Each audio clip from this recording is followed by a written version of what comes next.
Ladies and gentlemen, today we discuss polarity. In the preceding sessions, we have considered some of the theoretical implications of anarchy. Anarchy is the first element of international structure.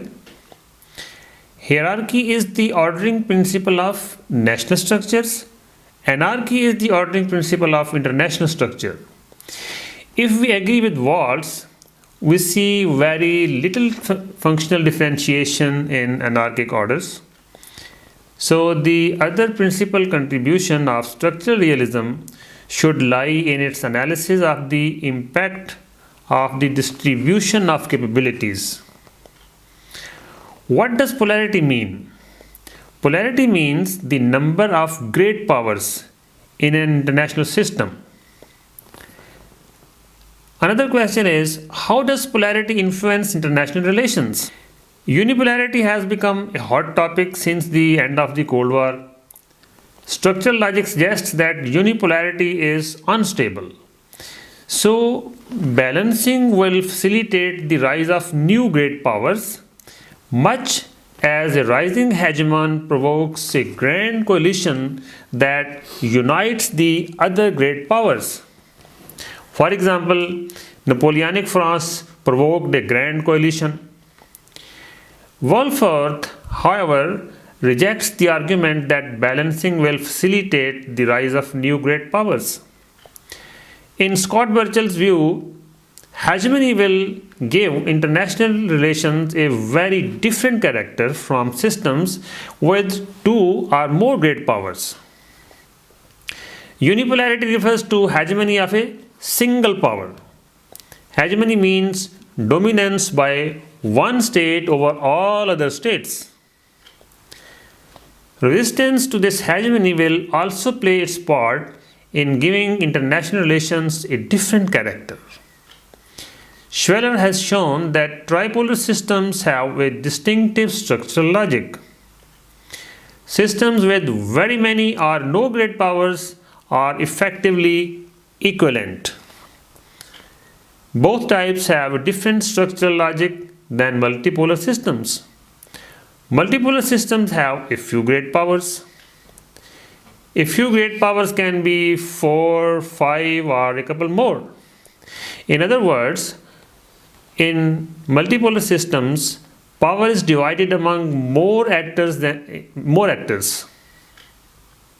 Systems with 1, 2, 3 or a few great powers are monopolistic or oligopolistic. Those with many or no great powers are more like competitive markets. The international systems which have many or no great powers, they are more like competitive markets. Most of the attention, however, has focused on the differences between bipolar and multipolar orders.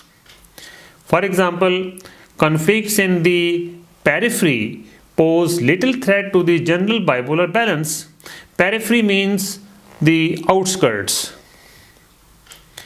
In multipolar systems, a change in the periphery of the same absolute importance may have a noticeable impact on the general balance.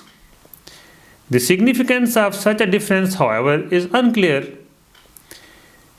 For example, there are several questions. Should peripheral conflicts be more frequent in bipolar systems because they are less destabilizing and thus safer for the great powers?